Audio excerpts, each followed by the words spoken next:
Oi, gente. A internet é constância, né, gente? E eu sei muito disso, eu até ensino isso nas minhas aulas. E o YouTube, embora eu tenha o canal aí o meu canal pessoal é desde 2007, eu acho que esse daqui eu tenho desde 2015, eu não consigo ter constância no YouTube. Eu não consigo não, né? Eu não tenho a disciplina de ter constância. Então, como eu me empenhei, falei que iria a partir de agora ter a constância, então vou fazer pelo menos o TBT todas as quintas, até eu realmente pegar o costume e depois começar a aumentar. Então por isso tô aqui gravando o nosso dia, o nosso vídeo, né, relacionado ao TBT que não deveria ter no carro, tá? Que é o tempo que tá me restando aqui para gravar. Já tinha separado o script, já separei a história, uma história bem pesada, tá, gente? É um dos casos mais, como que eu poderia dizer assim, um dos casos que me deixou com mais medo. Não medo por mim, já cheguei a falar aqui outras vezes que eu sou muito visada, eu já sofri várias ameaças, o meu domicílio fiscal não é aqui na minha cidade, já para minha segurança. As minhas correspondências é tudo através de caixa postal, os meus endereços da OAB também é vinculado ao meu domicílio fiscal, enfim, eu tomo todos os cuidados, né? E tenho para que não aconteça nada comigo. Mas nesse dia em específico eu fiquei com medo pela criança e pela mãe da criança, tá? Que era minha cliente. Então vou contar para vocês. E que é um caso, tá? Então foi esse caso. Como que começou? A moça me procurou, foi um dos primeiros casos que eu peguei que não era aqui na minha cidade, tá? Então, lá em 2018 eu tava começando a ter uma certa fama na internet relacionada à maternidade. Eu já gerava conteúdo da maternidade desde 2005, desde 2011. Tô viajando aqui, gente. Eu já gerava conteúdo de maternidade desde 2011. E como advogada, eu tava começando a ter assim, uma certa relevância. Então estavam vindo pessoas de outra cidade me procurar. Essa era uma das minhas primeiras clientes fora da minha própria cidade, tá? Então, ela foi, eu fiz o atendimento dela por telefone, se eu não me engano. Não tinha videochamada, nada, foi por telefone que eu fiz. Horário de pico aqui, gente. E, ok. Qual que era o caso? O cara, ele tinha uma fixação por ela. Por mais que ele já tivesse uma nova parceira, ele queria continuar controlando a vida dela. E claro, e isso acontece muito, né? Isso acontece muito mais do que vocês imaginam. Para quem não tem contato com essa realidade, isso acontece demais. Então, muitos caras, assim, dão um certo valor, assim, um valor significativo de pensão, a mais do que a gente conseguiria provar. E justamente para manter na informalidade. Mas por que eles querem manter na informalidade? Porque eles... O carro me deixou aí, gente. Porque ele... Vamos lá, vou tentar, né, gente? Parei aqui para arrumar os portes, senão eu não vou conseguir gravar esse vídeo. Mas vamos lá. E aí, o que aconteceu? O cara...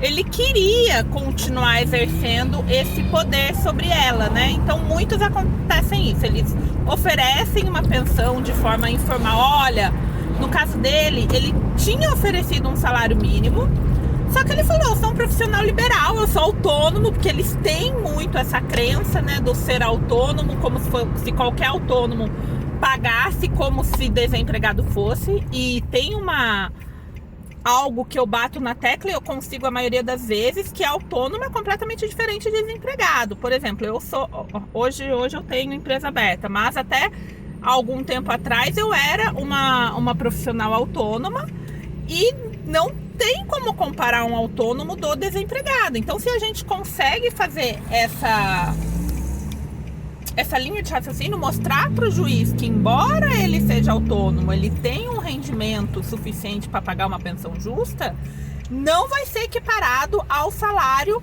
ao desempregado, tá? Então, e ele falava para ela que não, que por ele ser autônomo, ele era tatuador, né? por ele ser autônomo, ele iria pagar como desempregado, em torno de 40% do salário mínimo. Então, se ela fosse reclamar, ela ia perder esses... Na época era R$954, se eu não me engano, ou um pouquinho menos, eu não lembro se era 954 ou um pouco menos.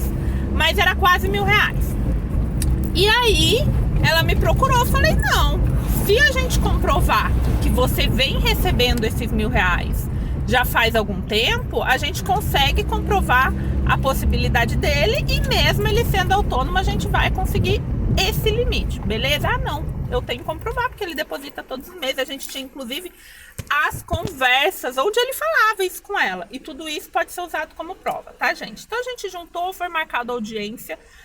Tá aqui, ó, depois eu vou mostrar pra vocês, tá?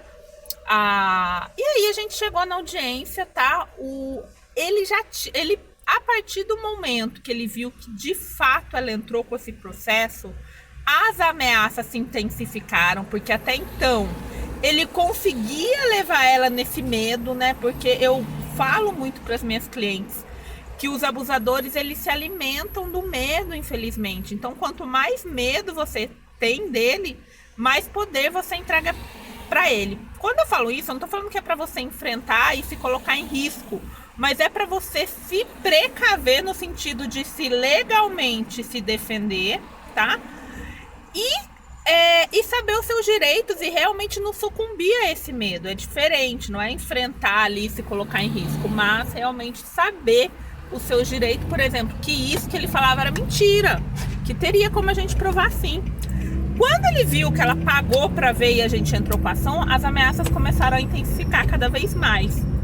E a gente teria audiência lá na capital, né? Ela é uma cliente da capital e a audiência seria lá, então eu teria que pessoalmente, não tinha audiência online até esse momento, e eu ia, e eu lembro até que nesse dia eu já estava com medo dele, eu já sabia que ele era uma pessoa muito violenta, e aí estaríamos só nós sozinhos. Eu até pedi, na época eu estava com um companheiro, pedi para ele ir comigo, quase que me escoltar, porque eu estava com medo, não só, claro que ali no fórum, embora aqui na minha cidade, morreu uma pessoa, né, dentro do fórum, e foi depois da morte dessa pessoa que começou a ter um controle maior na entrada do fórum, começou a ter aquele negócio lá de metal, né, para não entrar armado, enfim, foi depois desse acontecido aqui em São José dos Campos. Então, tem esse receio, né? Tem essa possibilidade de uma pessoa conseguir entrar armada, agora um pouco menos do que era antes, mas o meu receio era justamente na hora que eu saísse dali, né? Pensei, vou sair dali sozinha, eu dirigindo. Eu sabia que o cara tinha uma moto, tá? Uma moto grande, aquelas motos tipo de piloto de fuga mesmo. Eu falei, o cara vai me acompanhar, e aí, né? Como que eu vou fazer isso? Aquilo que toda mulher morre de medo, né? Numa rua com uma moto atrás de você. Então eu pedi pra ele ir comigo, ele foi comigo, ficou junto comigo, só não entrou dentro da audiência, né? Mas ficou lá na sala, na antessala ali com a gente, depois acompanhou tanto ela, quanto, depois eu vou dar o desfecho aqui pra vocês, mas nos acompanhou ali, e o cara, ele já... Nossa, gente, ele chegou assim transtornado mesmo, transtornado, parecia que ele estava virado, tá? Dava visivelmente para ver pela pupila dele que estava extremamente dilatada. Então ele era usuário de droga, e provavelmente nesse dia ele devia ter usado muita droga. Ele estava assim bem acelerado, com a pupila extremamente dilatada, e o cara, ele já botava medo por si só, tá? Ele é alto, ele é bem alto, e ele tinha uma arma tatuada aqui na sobrancelha. E na outra sobrancelha era escrito atire. Não lembro se é na outra sobrancelha, mas em outra parte do rosto tinha escrito a frase: se for atirar, atira pra matar. Uma coisa assim, era bem no rosto da pessoa, né? Não tinha como você não olhar. Então, assim, ele visivelmente era aquela pessoa que não tinha mais nada a perder, tá? Não pelas tatuagens, tá, gente? Mas pela forma ali que ele se apresentava nesse sentido de tipo assim, eu tô aqui pro que daí vier, entendeu? Tipo, irei até as últimas consequências se for preciso. E ok, a gente entrou dentro da audiência, já falei isso daqui em outros vídeos. A audiência, ela só é reduzida a termo. Ela só é descrito o que aconteceu dentro da audiência se tem acordo, se não tem acordo, não é escrito, tá? E aí o que aconteceu? Na hora que começou a audiência, a minha cliente tremia, mas ela tremia muito, ela tava com muito medo dele. Tava eu, ela, o conciliador, que era um senhorzinho, tá bem mais velho do que a gente, menor do que eu. Ela é uma moça super magrinha, deve vestir 36, tá bem pequenininha também, menor do que eu, bem magrinha. E eu e aquele cara enorme. Naquela época eu ainda tava bem mais magra do que eu tô hoje, então era ali 3 pessoas muito mais vulneráveis do que ele. E aí começou, e ele assim, tipo, com perdão da palavra, cagando mesmo pra nada, tipo, nem ligando pra nada. E ele, não vou pagar isso. Não, mas aqui tá escrito, o senhor já tinha falado em conversa que podia pagar, o senhor tá pagando. Ele, mas eu não vou pagar. Até que ele virou e foi pra cima da gente, assim, falou assim, quer saber de uma coisa? Se o meu filho morrer, não vai mais precisar ter pensão, né? Eu acho que eu tô conseguindo achar uma saída pra isso. Na hora que ele falou isso, ela começou a chorar, encheu o olho dela de lágrimas. Tá vendo? O que ele fala, que não sei o que lá. Aí eu peguei, já intervi, né? Falei, conciliador, não tem como continuar. Tem como chamar, por favor, o segurança. Você viu, ele tá ameaçando escancaradamente. Começou uma certa discussão, tá? Eu com ele, com o conciliador, porque o conciliador não queria colocar essa fala na ata da audiência. Eu falei que por ser ameaça tinha que colocar. Foi uma super briga, ele realmente no final das contas não quis colocar, a gente teve que parar a audiência por ali. E aí colocou como infrutífera, que tá aqui constando para você. Dali a gente foi direto para a delegacia, tá? Para a delegacia que era mais próxima lá, para poder fazer o boletim de ocorrência. Porque o que acontecia?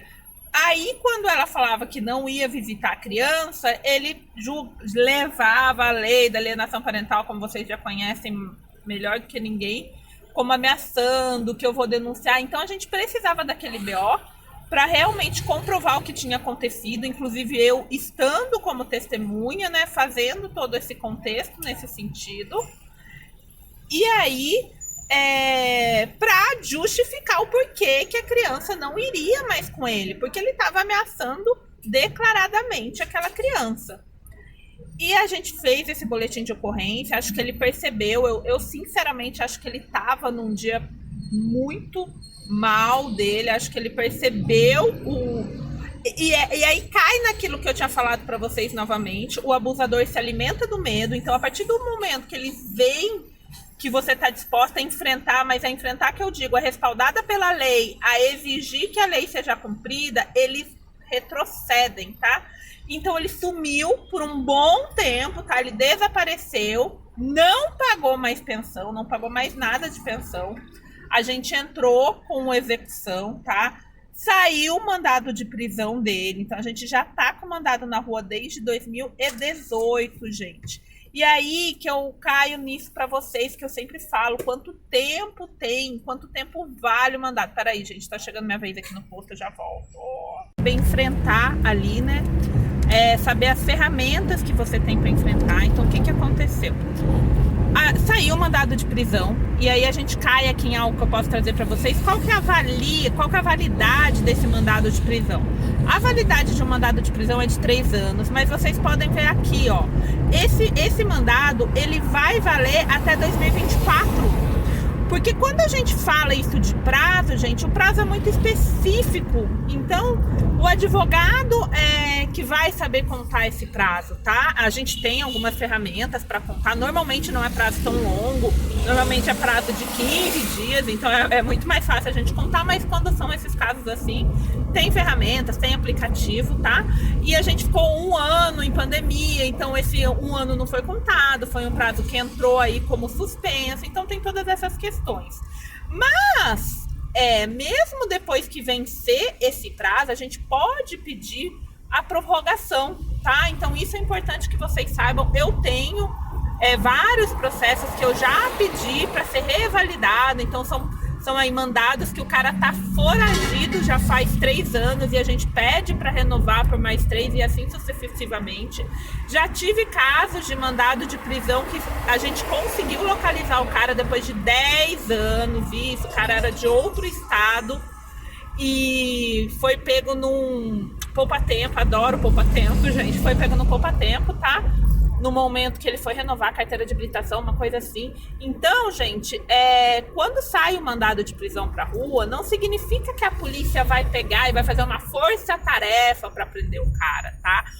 A prisão por pensão, normalmente ela é feita em horário comercial, tem algumas raras exceções, tá? Tem policiais, eu já tive clientes minhas que conversaram com o policial prendeu o cara dentro da faculdade, prendeu o cara dentro de barzinho. Então, claro, tem aquele policial que acaba fazendo um pouco mais do que é o normal, mas normalmente durante o expediente, então tem que ser horário comercial, porque é uma prisão civil, não é uma prisão penal. Qual que é a diferença? A prisão civil, ela tem o cunho pedagógico, é o cunho de ensinar. Então seria como se fosse educativo para que aquele cara aprenda que tem que pagar pensão. É mais ou menos esse sentido, tá? Por isso que tem essas limitações na prisão, por isso que é só no máximo até 90 dias e todas essas questões, tá bom? Porque é algo pedagógico. E aí o que acontece, gente? E aí é isso. Então o policial não vai atrás, não faz aquela força-tarefa para ir lá. Então vai ali dentro do horário comercial. Às vezes eu sempre mando mandado de prisão para as minhas clientes e falo, olha, você pode ir numa blitz que estiver perto da casa dele, pedir para cumprir. Enfim, mas a gente está esperando aí que cumpra-se em algum momento esse mandado, né? O mandado aí tá na rua já faz um tempo, ainda tem um prazo bom de validade até 2024. Então, se ele for parado por blitz, se ele for no poupa-tempo, se ele tiver que, por algum motivo, ir numa delegacia, ele vai ficar grampeado e ele vai ter que pagar todo esse tempo. Eu sei que ao longo desses anos ele deu alguns pagamentos aleatórios, como ele bem entendia, tá? Mas ainda tem muito em aberto. E é isso, tá, gente? Stephanie, você pode, por exemplo, a prisão a gente pode converter em penhora, tá? A penhora não pode converter em prisão, mas a prisão a gente pode converter em penhora. Então, por exemplo, a gente até poderia converter isso em penhora e pegar a moto dele. Só que a moto dele, pouco tempo depois, ele já deu fim, tá? Porque ele imaginou que a gente pudesse fazer isso. E por esse motivo a gente acabou não convertendo. Porque daí a gente sabia que de fato ele não tinha mais nada no nome dele e foi muito mais... seria muito mais vantajoso ainda ter esse trunfo aí dele ter a possibilidade de ir preso, porque a gente tem a esperança que no momento que ele for preso, ele vai arrumar um jeito de pagar, porque a gente sabe que dinheiro ele tem, tá? Acesso a dinheiro ele tem, ele continua exercendo a profissão, ele continua viajando, ele continua ostentando na internet, ele só não tem dinheiro mesmo para pagar a pensão. Quem conhece outros casos que ele também age assim, acho que não tão drástico como esse, né? Esse tipo de fala ainda me traumatiza, mas é isso, gente. Não esquece de curtir aqui embaixo, é muito importante para o nosso canal. Se inscreve no canal também para que você não perca nenhuma atualização. Super beijo, tchau!